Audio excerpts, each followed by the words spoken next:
Halo semuanya, jumpa lagi dengan saya Chandra di channel Serapin Tekno. HP-HP Tekno itu terkenal dengan kapasitas baterai yang beneran badak ya guys ya. Yap, HP ini tuh memiliki kapasitas baterai sebesar 7000 mAh.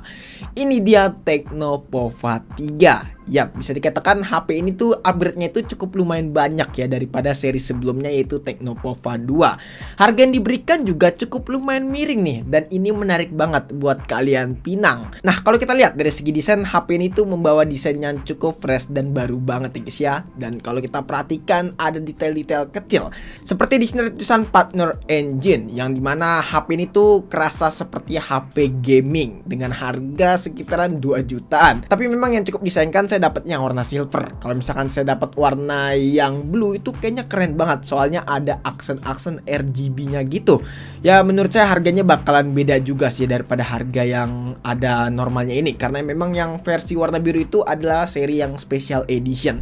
Sementara yang warna silver dan warna hitam itu yang seri biasa sih ya, bukan special edition. Tapi kalau secara keseluruhan kita lihat dari segi desain, HP ini tuh bener-bener keren banget sih ya.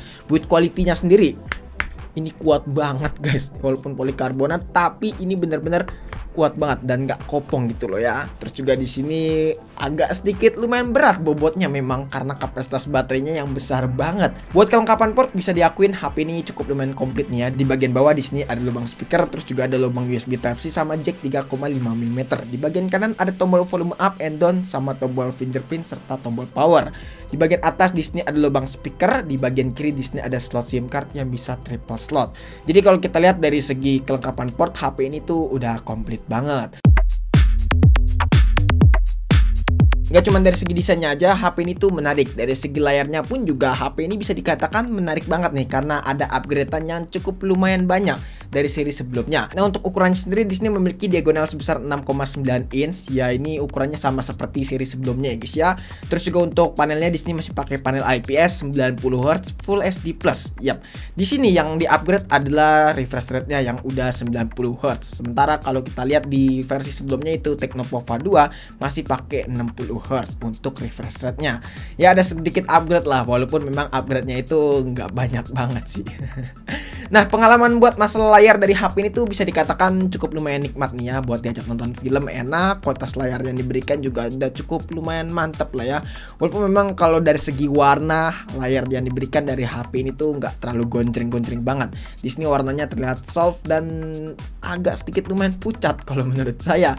Terus juga buat dipakai di luar ruangan memang nggak terlalu terang-terang banget gitu kelihatannya guys ya, karena brightness-nya sendiri cuma bisa di-push sampai 480 nits aja. Jadi buat di outdoor itu memang nggak terlalu terang-terang banget gitu nih HP. Nah, buat penggunaan daily seperti scrolling sosial media, terus juga browsing-browsingan, layar dari HP ini tuh udah cukup lumayan manjain konsumen lah, karena refresh rate-nya yang cukup tinggi yaitu 90 Hz.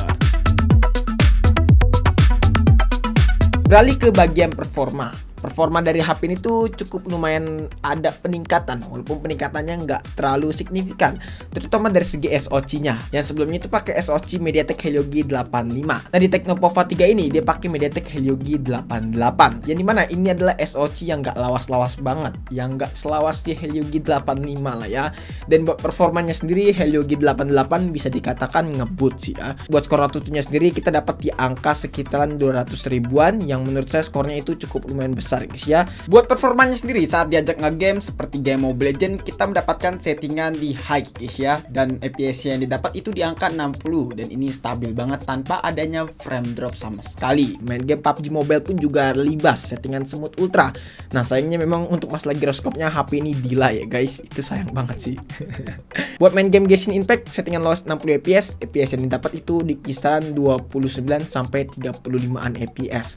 Ya memang untuk FPS-nya nggak terlalu stabil banget, tapi overall ini udah cukup lumayan oke lah menurut saya buat HP sekitaran 2 jutaan dengan Helio G88 ini. Lalu untuk suhunya sendiri, sejauh ini saya pakai HP ini tidak mengalami suhu yang berlebih. Mungkin ini dikarenakan bodi dari HP ini cukup lumayan besar, jadi bisa menahan suhu dengan maksimal.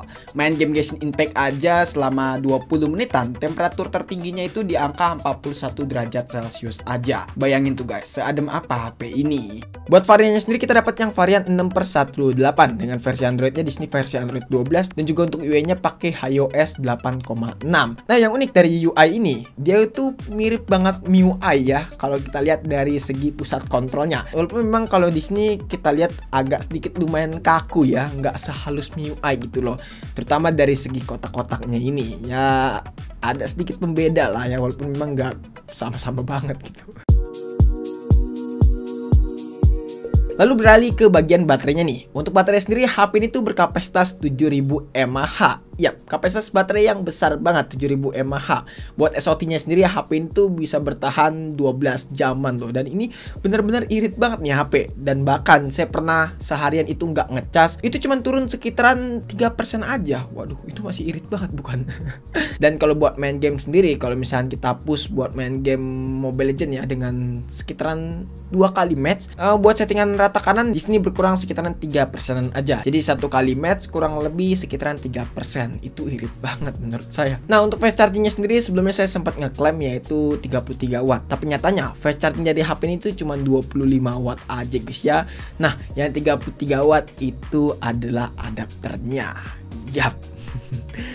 Hampir aja tertipu saya. Beralih ke bagian kamera. Nah, kalau dari sektor kamera memang ada sedikit downgrade nih ya dari setupnya. Yang dimana kalau kita lihat konfigurasi di seri sebelumnya itu ada quad kamera, tapi di seri yang ini cuma dual kamera aja. Untuk kamera utamanya beresolusi 50 megapiksel dan 2 megapiksel untuk kamera depth. Buat kamera selfie-nya sendiri beresolusi 8 megapiksel. Untuk hasil fotonya kalau kita lihat memang kelihatan biasa aja guys ya. Di sini detailnya kurang, perwarnaannya pun juga di sini cukup lumayan pucat, nggak terlalu oversaturated. Ya kelihatan netral gitulah untuk segi warnanya. Jadi kalau dari sektor kamera memang HP si Tecno Pova 3 ini masih sedikit kurang kalau menurut saya buat HP sekelas 2 jutaan. Nah, kalau ini hasil kamera belakang dari Tecno Pova 3 di resolusi Full HD Plus 30 fps. Kalau kita lihat memang tidak ada fitur image stabilization-nya ya guys. Jadi buat hasilnya ya cukup bergetar. Kalian bisa lihat sendiri aja untuk hasilnya. Oke guys, jadi ini adalah rekaman kamera depan dari Tecno Pova 3 di resolusi Full HD Plus 30 fps. Kalau kita lihat buat hasilnya cukup lumayan bagus ya hasil kamera depannya dari Tecno Pova 3 ini. Ya kalian bisa nilai sendiri aja hasilnya gimana. Dan kalau kita bawa jalan di sini memang nggak sestabil itu ya. Ya memang tidak ada fitur image stabilization.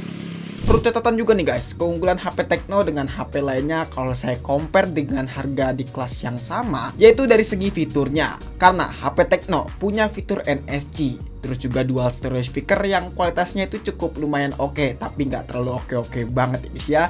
Dan juga yang terakhir adalah getarannya yang udah pakai dual axis linear motor. Jadi getarannya itu seperti HP ala-ala 4 jutaan. Kesimpulannya, kalau misalnya kalian cari HP dengan kapasitas baterai besar yaitu 7000 mAh, mungkin kalian bisa lirik HP yang satu ini, si Tecno Pova 3. Dengan harga 2,5 jutaan, kalian bisa mendapatkan desain yang ala gaming, terus juga kapasitas baterai yang besar, dan performanya pun juga udah standar seperti HP-HP di kelas harganya. Ya menurut saya HP ini worth it sih untuk kalian pilih. Tapi dengan catatan kalau misalnya kalian tahan dengan bobot dari HP ini, karena bobotnya HP cukup lumayan berat. Oke guys, mungkin cukup sekian aja video kali ini. Kalau misalnya kalian punya pendapat atau punya pertanyaan lainnya, bisa jangan tulis di kolom komentar. Dan jangan lupa juga follow Instagram kita di @sarapintekno. Jika teman-teman pengen nanya ataupun pengen DM kita. Chandra pamit dan sampai jumpa di video selanjutnya. Until next time.